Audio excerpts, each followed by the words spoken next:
Om Shanti. 27 November 1985. या मुरलीचे नाव आहे जुना संसार आणि जुने संस्कार विसरण्याचे उपाय. बाप दादा सगळ्या निश्चयबुद्धी मुलांचे निश्चयाचे प्रत्यक्ष जीवन स्वरूप पाहत होते. विशेषतांनी संपन्न निश्चयबुद्धी विजयी रत्न. या ब्राह्मण जीवनामध्ये नेहमी निश्चयाचे प्रमाण रुहानी नशेत असतील. रुहानी नशा निश्चयाचे दर्पण स्वरूप आहे. प्रत्येक पावलात रुहानी नशा कर्मद्वारा प्रत्यक्ष स्वरूपात स्वतःलाही अनुभव होतो आणि दुसऱ्यांनाही अनुभव होतो. कारण हे ज्ञान आणि योगी जीवन आहे, फक्त ऐकवणेपर्यंत नाही.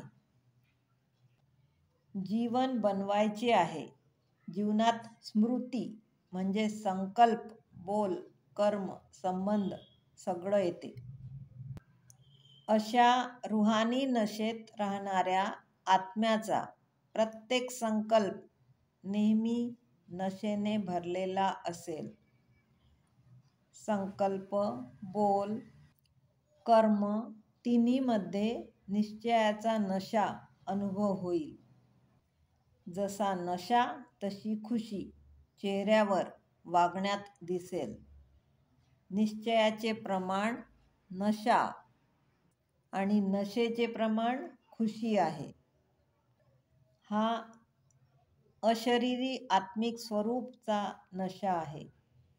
जेव्हा स्मृतीमध्ये असते की मी आत्मा कशी आहे, तेव्हा रुहानी नशेचा अनुभव होतो. संगम युगातील अलौकिक जीवन आहे. हाही नशा आहे. तिसरा नशा आहे फरिश्तेपणचा नशा. चौथा नशा आहे भविष्याचा. निश्चय आहे पण खुशी नाही. याचे कारण यापैकी एकही नशा नाही.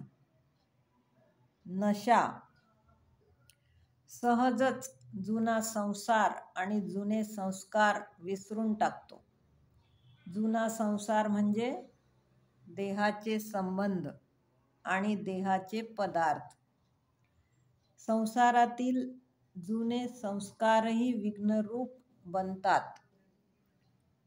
संस्कार परिवर्तन करण्याचे साधन आहे. या 4 नशेमधून एखादा नशा साकार स्वरूपात आणावा. फक्त संकल्पात नाही. अजूनपर्यंत नशा संकल्प रूपात म्हणजे ज्ञानाच्या रूपात बुद्धीपर्यंतच धारण केला आहे. म्हणून कधीही कोणाचेही जुने संस्कार दिसून येतात. मग भाषा बदलते. मला सगळं माहीत आहे, बदलायचं आहे हे माहीत आहे, पण हा बदल कर्मामध्ये आणि जीवनातही पाहिजे. जीवनाद्वारे परिवर्तन अनुभवला पाहिजे. याला म्हणतात साकार रूपात अलौकिक नशा. जर कोणी तुमच्या मस्तकाकडे पाहिले तर त्याला मस्तकाद्वारा रुहानी नशेची वृत्तीचा अनुभव झाला पाहिजे. कोणी वर्णन करो अगर न करो, पण वृत्ती, वायुमंडल आणि व्हायब्रेशन पसरते. तुमच्या वृत्तीमुळे दुसऱ्यांनाही खुशीचा अनुभव झाला पाहिजे. असेच दृष्टीने, स्मितहास्याने, मुखातील बोलमुळे रुहानी नशेचा साकार रूपात अनुभव झाला पाहिजे. तेव्हा म्हणता येईल नशेत राहणारे निश्चय बुद्धी विजयी रत्न. ढग येतात आणि जातात, पण सूर्य आपल्या प्रकाश स्वरूपामध्ये स्थित राहतो. रुहानी नशेवाल्यांची रुहानी झलक कधी लपू शकत नाही.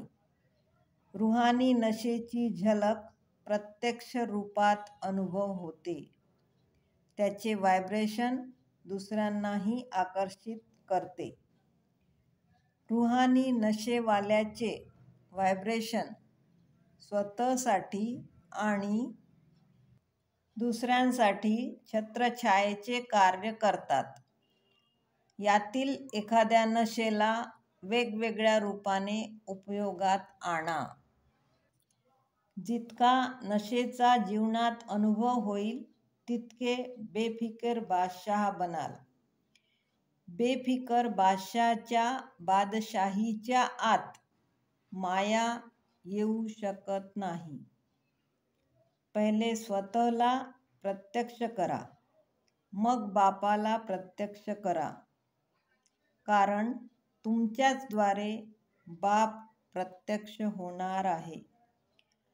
बापदादा म्हणतात, निर्बलमध्ये बल भरण्याच्या निमित्त बनणे हीच खरी सेवा आहे. अशा सेवेचे पार्ट हिरो पार्ट आहे. प्रत्येक सेवास्थान स्टेज आहे. साधन खूप आहेत, पण साधनांमध्ये नेहमी शक्ती असायला पाहिजे. जुन्या काळात जे वीर लोक होते ते नेहमी आपल्या शस्त्रांना देवांच्या समोर अर्पण करून त्यात शक्ती भरून मग उपयोगात आणत होते. शक्तिशाली सेवाधारी बना. पहिले स्वउन्नतीचे कार्यक्रम बनवा, तेव्हा सेवा सहज आणि सफल होईल. जेव्हा एखादे कर्म करता तेव्हा लक्षात ठेवा की जे कर्म आम्ही करतो त्यामध्ये असे परिवर्तन पाहिजे की दुसरे पाहून परिवर्तित होऊन जातील. यामुळे स्वतःही संतुष्ट आणि खुश राहाल आणि दुसऱ्यांचेही कल्याण कराल. मुखाने भाषण आणि जीवनानेही भाषण याला म्हणतात सेवाधारी.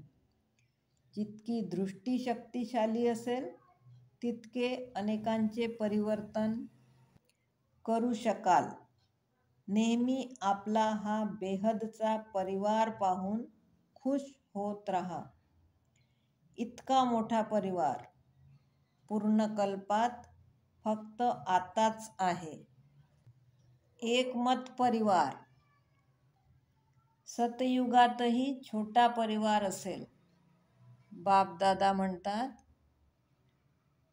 न्यारे आणि प्यारे राहण्याचा गुण वा निसंकल्प राहण्याची जी विशेषता आहे यानेच सर्वांचे लाडके बनू शकता. ओम शांती.